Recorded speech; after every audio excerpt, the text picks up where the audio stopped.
You pride yourself on being reasonable, measured, civil, someone who is easy to work with. You soften your positions before they are challenged. You add qualifiers to protect the room from tension. You scan faces while you speak, adjusting in real time to avoid resistance. You don't call this fear, you call it maturity. This is not civility, it is unconditional surrender disguised as good manners. You yield before pressure is applied. You negotiate your authority before anyone questions it. You pay a quiet tax of dignity just to keep the atmosphere comfortable, not because it is right, but because disagreement might cost you approval. So you trade clarity for comfort, conviction for consensus, your edge for an invitation. You call this being liked. The room never adjusts to you because you have already adjusted to the room. You are liked, and because of that, you are weightless. This is the respect gap, the distance between how agreeable you are and how seriously you are taken. If you are here to build self-command, strategic clarity, and authority without noise, subscribe and like. This channel is not reassurance, it is instruction. Being liked feels like success because it soothes the ego. Approval is warm, immediate, comforting, but structurally, approval is unstable. Being liked means your position is granted, not owned. It is a crown placed on your head by others, and anything placed there by others can be removed without notice. The moment your stance creates friction, approval becomes conditional. The moment your decision costs someone comfort, affection recedes. The moment you stop accommodating, tolerance thins. This is why being liked requires constant maintenance. You must keep explaining, keep clarifying, keep smoothing. You are no longer acting from conviction, you are managing reactions. The liked individual does not shape outcomes. They stabilize moods.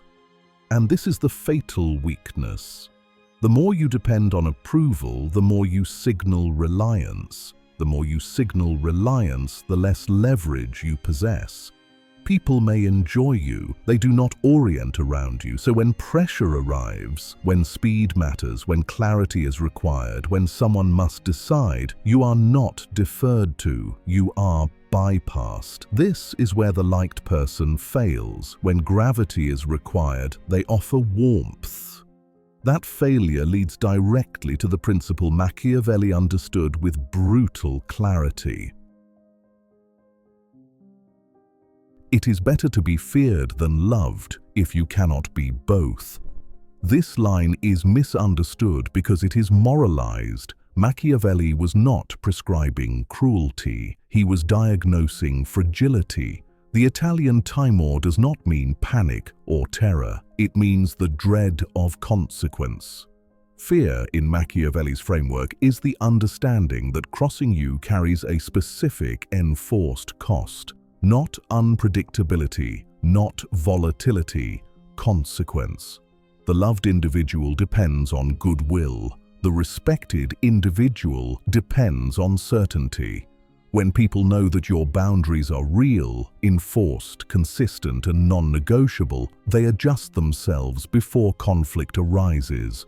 No threats are required, no performance is needed, no explanation is offered. Respect is not admiration, it is restraint. It is the pause before someone interrupts you, the hesitation before someone tests you, the calculation others make silently. Consider Machiavelli's account of Cesare Borgia and the province of Romagna. The region was in chaos, lawlessness, resentment, disorder. To restore order, Borgia appointed Ramiro de Orco, a cruel, efficient man, to do the necessary work of enforcement. Ramiro was liked by no one, but he was feared, and order returned. Once stability was achieved, Borgia had Ramiro executed and left his body in the town square. Why? To demonstrate that while cruelty had been necessary, the sovereign was not the source of it. Borgia understood that a leader must sometimes use unpleasant tools to achieve desirable outcomes, but he never confused the tool with the hand that holds it. He did not ask permission to be effective. He ensured the result was so undeniable that permission became irrelevant. This is virtù, not charm, not morality, but disciplined decisiveness paired with consequence. Love must be maintained. Respect only needs to be confirmed, which is why those who chase agreement inevitably lose sovereignty. Consensus feels ethical, inclusive, modern. It is also corrosive. Consensus is a time tax paid by the competent to appease the insecure. It delays action. It diffuses responsibility. It rewards hesitation over judgment. When every decision requires buy-in, no decision has teeth. When every voice is equal, no one is accountable.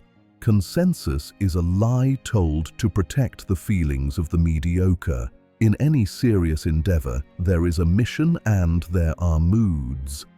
When you seek consensus, you prioritize collective mood over mission success. Machiavelli warned that a prince who tries to please everyone eventually finds himself unable to protect anyone. By trying to be the one who listens to every grievance, you become the one who cannot move. True respect emerges when people realize the mission is your North Star, and if their feelings obstruct it, the mission wins. Consensus seeking does not preserve harmony, it destroys momentum.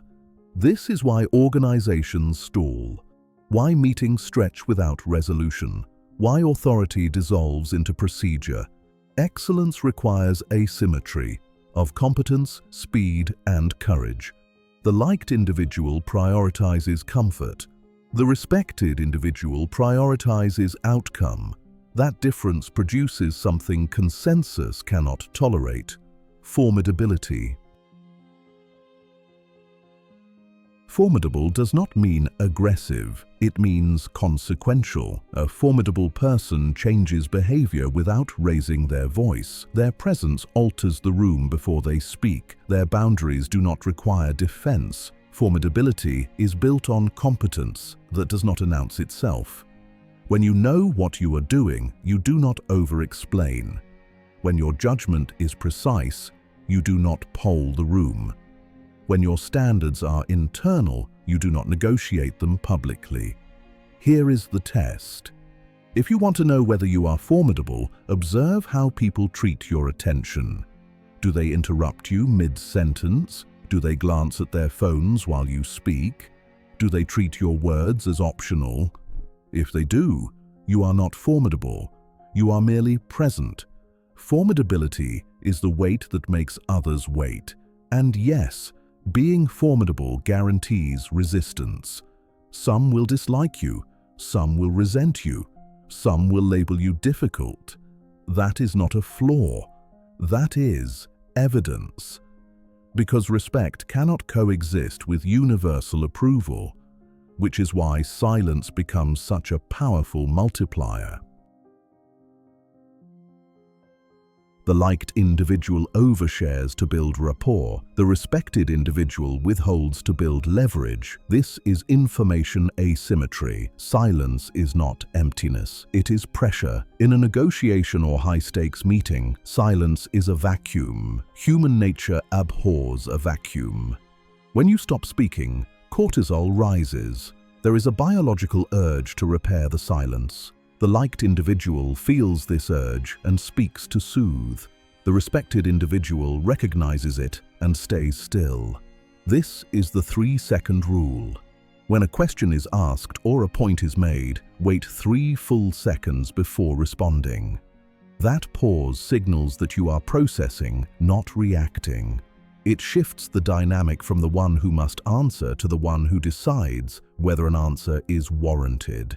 When you do not rush, others reveal themselves. When you do not explain, people project. When you remain still, insecurity moves first. Information is the currency of strategy. Do not give yours away for the cheap price of approval.